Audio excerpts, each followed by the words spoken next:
Hi guys, welcome back to our channel Sreeju vlogs. ఈ రోజు మన ఛానల్లో నా స్టైల్లో దోసకాయ కర్రీ ఎలా చేసుకోవాలో చూపిస్తాను. దానికోసం స్టవ్ మీద గిన్నె పెట్టుకుని ఆయిల్ అయితే యాడ్ చేసుకుంటున్నాను. దీనిలోకి ఉల్లిపాయ, పచ్చిమిరపకాయలు అలాగే దోసకాయ ముక్కలను కూడా సన్నగా కట్ చేసి పక్కన పెట్టుకున్నాను. ఇప్పుడైతే ఆయిల్ అయితే హీట్ అయిపోయింది. ఇప్పుడు సన్నగా తరిగిన ఉల్లిపాయ, పచ్చిమిరపకాయలని ఇందులో వేసుకోవాలి.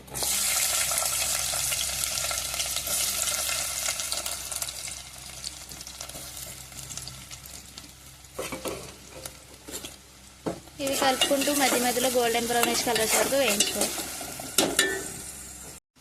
ఉల్లిపాయలు, పచ్చిమిరపకాయలు అయితే వేగిపోయినాయి. ఇప్పుడు ఇందులో దోసకాయ ముక్కలను కూడా వేసుకోవాలి.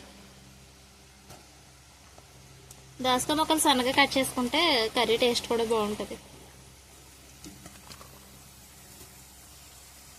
ఎక్కువ పచ్చిమిరపకాయలు వేసుకోవడం వల్ల కర్రీ అనేది స్పైసీగా ఉంటుంది. మీరు స్పైసీ తినేలా ఉంటేనే ఎక్కువ పచ్చిమిరపకాయలు వేసుకోండి, లేకపోతే మీ స్పైసీనెస్ తగ్గట్టు వేసుకోండి. ఇలా దోసకాయ ముక్కలను మొత్తాన్ని వేసి బాగా కలుపుకొని మూత పెట్టి మగ్గించుకోవాలి. మూత పెట్టి మధ్య మధ్యలో కలుపుకుంటూ మగ్గించుకోవాలి. దోసకాయ ముక్కలు అనేవి ఇలాగా ఒక పావుగంట మగ్గించుకున్న తర్వాత ఇందులో పసుపు అలాగే ఉప్పు కూడా యాడ్ చేసుకోవాలి.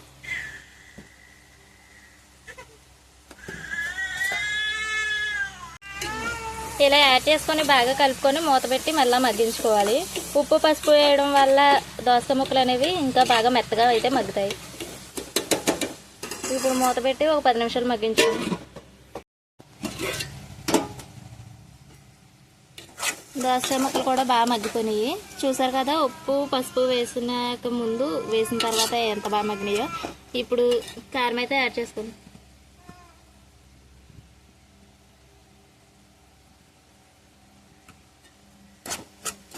కారం వేసుకొని బాగా కలుపుకోవాలి. దోసకాయ ముక్కలకి బాగా పట్టేలాగా ఫ్రై చేసుకోవాలి.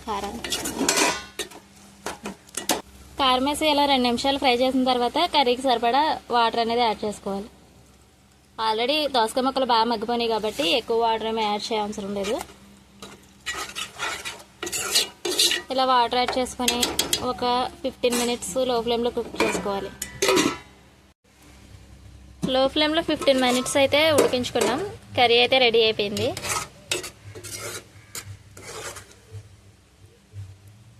చూసారా, దోసకాయ ముక్కలు చాలా బాగా మగ్గినాయి. కర్రీ కూడా చాలా టేస్ట్గా ఉంటుంది. ఈ ప్రాసెస్లో ఒకసారి ట్రై చేయండి, ఎప్పుడైనా ట్రై చేయకపోతే.